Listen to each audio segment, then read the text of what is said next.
तब रे सुनो भाई, फिर कह तड़सन दुनिया में माल के थोड़ी कमी है, दूसरा पटाएंगे, लेकिन हमनी के को मिलते नहीं खेरे। मनियो के लिखल जोने न मिली। मनियो के गाँव में तेरा मलालावा के बेटी हिली से गोरे।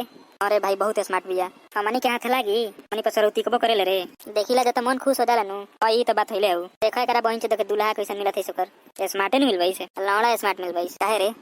कतना गोर गोर लड़की बड़ी सोकनी के करियठ मिलेला स जान जियो। मिलो देख कतना गोर बा, हेरानु भाकाल मिलल सरजुआ के बहिन नरा तना करिया बा, गोर में हेरानु मिलल।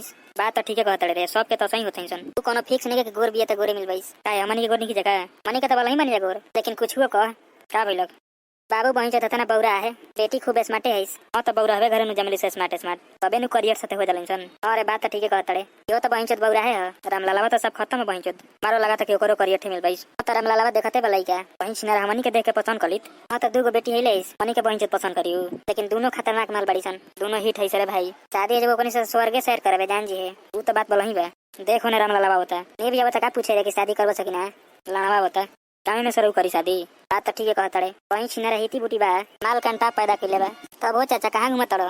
ये नहीं जाता नहीं घूमे। कोनो बात बा का। लड़किया के शादी सेट करे के बनू।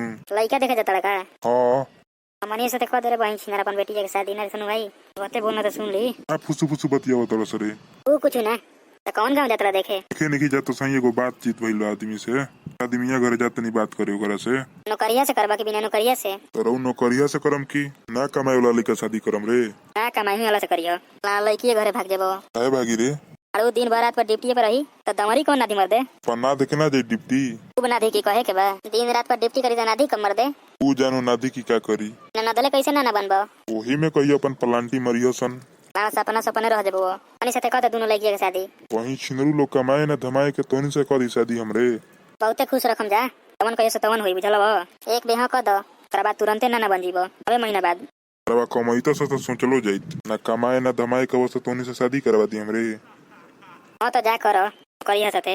हमनियो के तारमी में दौड़ते बनी जा, कल जई तो यह करे तब लान को हम देखि ना करम हमनी के। तोनिए करे सरवा नौकरी लगी रे। आए दिन बहने उन्हें घूमल चलत रह नौकरी लगी तोनी के। अच्छा ठीक है बा लागी तब पता चल बबा। ठीक बजाता नहीं हम अब। देखो तेरे बहिन छिनारा नाम लेता करे के शादी रे हमनी से। छोड़ ना सरवा के। ठीक बात चली जा चल। ठीक बात भाई, वीडियो अच्छा लगे तो चैनल को सब्सक्राइब कर दिया जा, लाइक कमेंट शेयर कर दिया जा भाई लोग प्लीज। ठीक बात मिलते हैं अगला वीडियो में, थैंक यू।